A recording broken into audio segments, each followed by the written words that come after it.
ഇഞ്ചിയൊന്നും എടുത്തില്ല. അത് ആവശ്യമുള്ളത് അതും കൂടി എടുക്കാം. പിന്നെ എണ്ണ ഒഴിച്ച് കടുക് പൊട്ടിച്ചിട്ടുണ്ട്. ഇതിനകത്തേക്ക് വറ്റൽമുളക് ഇടാനില്ലാത്തത് കൊണ്ട് ഞാൻ വറ്റൽമുളക് ഇട്ടിട്ടില്ല. വേണ്ടവർ വറ്റൽമുളക് ഇടാം. കറിവേപ്പില മാത്രമേ ഞാൻ ഇട്ടിട്ടുള്ളൂ. അപ്പോൾ അത് കറിവേപ്പില ഇട്ടതിന് ശേഷം നമ്മുടെ ആ 10 കൊച്ചുള്ളി എടുത്തത് അത് ഇട്ട് വഴറ്റിയെടുക്കാം. അതൊന്ന് വഴന്ന് വരുമ്പോഴത്തേക്ക് അടുത്ത സവാള എടുത്തിടാമേ. സവാള ഈ കൊച്ചുള്ളി കൂടി വഴന്ന് വരുമ്പോഴത്തേക്കും നമുക്ക് തക്കാളി ആഡ് ചെയ്യാം. വഴന്ന് വന്നതിന് ശേഷം തക്കാളി ആഡ് ചെയ്താൽ മതി കേട്ടോ. ഞാൻ അതിൻ്റെ പച്ചമുളക് ഇട്ടിട്ടുണ്ട്. പിന്നെ വഴന്ന് വരാൻ വേണ്ടിയിട്ട് ഉപ്പ് ആഡ് ചെയ്തിട്ടുണ്ട്. ഉപ്പിട്ട് കഴിഞ്ഞാൽ ഉള്ളി പെട്ടെന്ന് വഴന്ന് വരുമെന്നാണ് എല്ലാവരും പറഞ്ഞ് കേട്ടിട്ടുള്ളത്. അതുകൊണ്ട് കുറച്ച് ഉപ്പും കൂടി ഇട്ട് ഞാൻ വഴറ്റിയെടുക്കുവാണ്.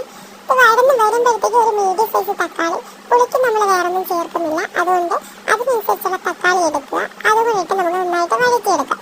അപ്പോൾ നമുക്കിത് നന്നായിട്ട് വഴന്ന് വരുമ്പോഴത്തേക്കും നമുക്കിതിനകത്തേക്ക് മസാലാസ് ചേർക്കാം. മഞ്ഞൾപ്പൊടിയാണ് ഞാൻ ആദ്യം ഇടുന്നത്.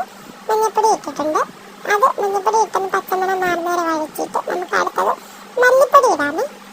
മല്ലിപ്പൊടി ഞാൻ ഒരു 1.5 സ്പൂൺ എടുത്തിട്ടുള്ളത് കേട്ടോ. ടീസ്പൂണാണ് അളവ്. കുറച്ച് മാത്രമേ ഉള്ളായിരുന്നു. എനിക്കതുകൊണ്ട് മസാലാസ് ഞാൻ കുറച്ച് ഇട്ടിട്ടുള്ളൂ. അപ്പോൾ 1.5 ടീസ്പൂൺ മല്ലിപ്പൊടി ഇട്ടിട്ട് അത് നന്നായി പച്ചമണം മാറുന്നത് വരെ വഴറ്റിയെടുക്കണം. എന്നിട്ട് അതേ അളവിൽ തന്നെയാണ് ഞാൻ മുളക് പൊടി എടുത്തിരിക്കുന്നത്. കാരണം ഞാൻ ഓൾറെഡി പച്ചമുളക് ഇട്ടിട്ടുണ്ട്. ഇനി കുരുമുളക് പൊടി ആഡ് ചെയ്യുന്നുണ്ട്. അതുകൊണ്ട് ഞാൻ അതേ സ്പൂണിൽ തന്നെ 1.5 ടീസ്പൂൺ മുളക് പൊടി, ഒരുപാട് എരിവില്ലാത്തതാണ്, അത് ചേർത്തിട്ടുണ്ട്. ഇനി ഇത് പച്ചമണം മാറുന്നത് വരെ നന്നായിട്ട് ഇത് വഴറ്റിയെടുക്കാം. ഇനി ഇതിനകത്തേക്ക് ഗരം മസാലയും കൂടെ ആഡ് ചെയ്യണം കേട്ടോ. ഗരം മസാലയോ പെരിഞ്ചീരകത്തിൻ്റെ പൊടിയോ ഇതൊക്കെ നല്ലതായിരിക്കും ടേസ്റ്റ്. പക്ഷെ ഞാൻ ഗരം മസാല മാത്രമേ ആഡ് ചെയ്തിട്ടുള്ളൂ. കാരണം അതിനകത്ത് പെരിഞ്ചീരകം കൂടെ ആഡ് ആയിട്ടുണ്ടല്ലോ.